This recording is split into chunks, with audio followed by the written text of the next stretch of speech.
Hello caffeine fiends and welcome to another coffee review for www.getbeaned.com.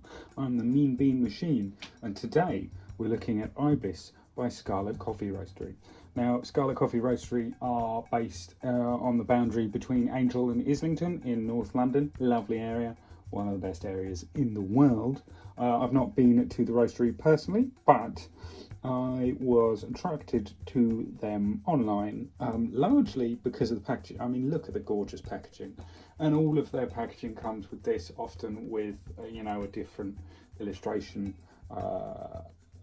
like this of a bird, and obviously this is an ibis related to the ibis. Now this bag of beans is 250 grams for £8.50 from their website plus delivery, so not bad actually, not bad. And it's kind of a nice packaging beyond the beautiful kind of painted aesthetic, because it tells you about the country, the region, the altitude, when it was harvested. They've got the roasted date. Brilliant. So it's all there. Now this is from Brazil, the Cerrado Mineiro region. I hope I pronounced that correctly. My Portuguese is not up to much. But yes, so all the way from Brazil to lovely North London where they've roasted it. So we will give this a try, grind it up as an espresso and then as an oat latte, see what we think. Now the tasting notes for this are natural chocolate, dried fruits and nuts. So I'm expecting more of the fruity acidity and the sweetness to come from that note than kind of the darker undertone of the chocolate and nuts to kind of, the nuts suggest kind of a slight dryness to it. So darker undertones, sweetness and acidity to come from kind of that berry sense, and then just a little bit of dryness perhaps. One thing about the website, that Scarlett Coffee's website, is that they will, if you look up each one that they're selling, they have a cup profile as well, so they'll tell you out of, I think 5 it is, the body. So I think this is a 4 out of 5 on body, so it's very kind of body heavy, and like a 2.5 on acidity. So it claims to have kind of a long lasting finish as well, so we'll see if that comes through. So we'll give it a go, see what we think. Really lovely shot pulled there. It came out with a thick crema that's thinned out slightly now, but really kind of dark heart and body there, which was not necessarily what I was expecting, but that's not necessarily a bad thing. When you open up the coffee bag and grind the beans as well, it has this lovely kind of nutty smell. Again, not what I was expecting, but that nuttiness really comes through in terms of that kind of nasal sensation. So we'll give it a sip as an espresso and see.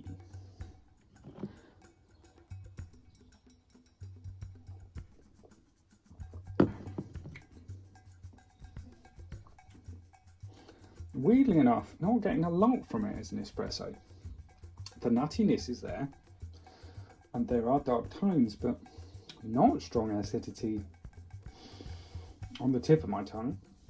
I'm going to have to go back to that, but I'm not getting a lot. It's just kind of, it's dark, and it's kind of, that darkness, that chocolatiness is there. I know in their notes it says kind of natural chocolate, so it's moving away from the sweet, suggesting it has a chocolatey sweetness. And I would say, yeah, definitely there's a darkness to it, like dark chocolate. That's more what I'm getting from it than anything else. So it's interesting. I'm going to go back again. I'm not.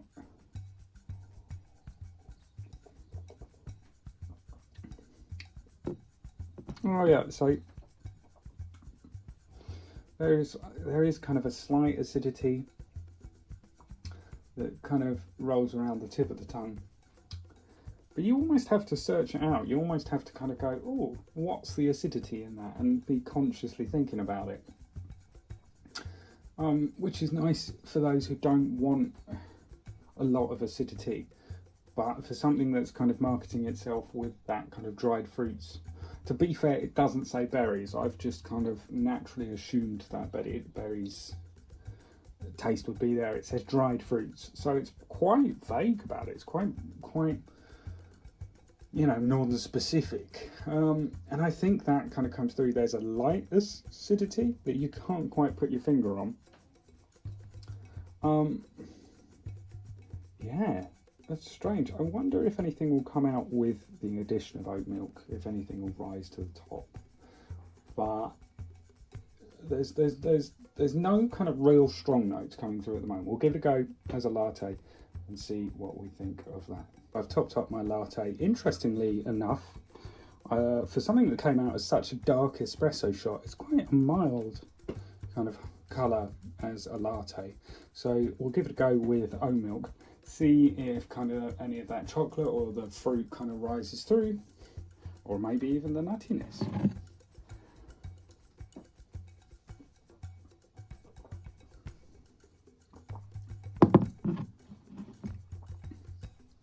No, so it still remains quite a mild coffee. Now that fruitiness, there is that fruitiness has come through more as a fruitiness and less as acidity, so it's more of a note than kind of the acidic tones. So there is kind of that fruit and nuts kind of feeling I'm constantly coming back to, because it is a bit, there's a mildness, but there is that slight ping of sweetness.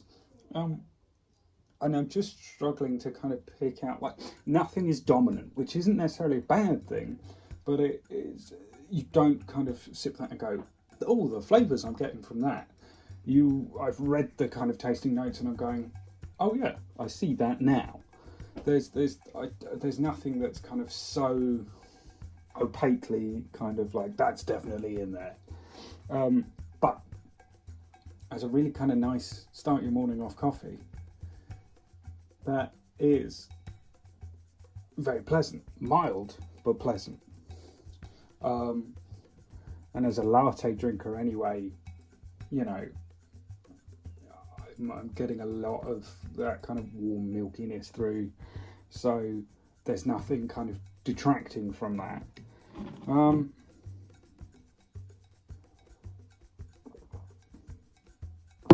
I guess really you're taking a sip of the latte, so if you're a latte or a cappuccino drinker, and then there's a slight sweetness that follows through.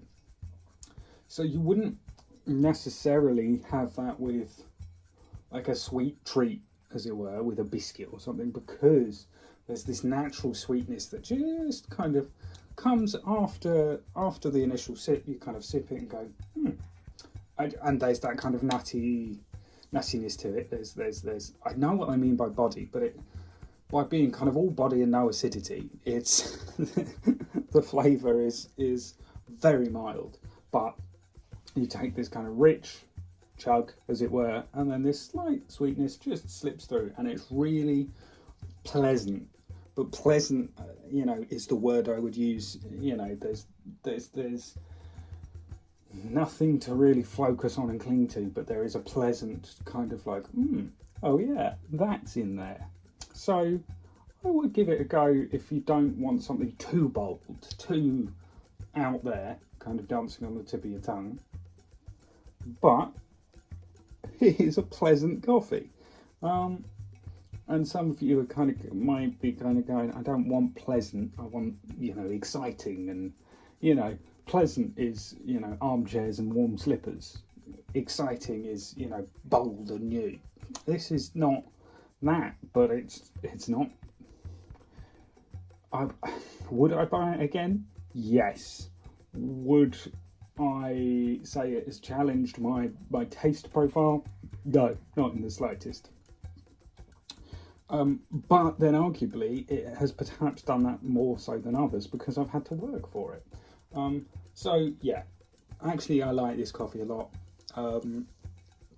and kind of reviewing it and going over those notes later will probably bring out some interesting thoughts. So we'll see. So just kind of reviewing that coffee, going over the notes. So it is the Scarlett IBIS Brazil Eagle Monte Carmelo coffee is its full name, because they have kind of various IBIS, you know, from different places around the world. But so that was the Brazil IBIS. Now I brewed it in my DeLonghi EC685, so about 10 grams on the double shot feature is what I got. So now I've given it 3.5 because I really wanted to give it a high score, and I think there's something about it that really appeals to me, even though I can't say what. There's no kind of discerning feature. I think if I could put my finger on it and go, oh yeah, it was that, it might get, you know, a 4 or whatever.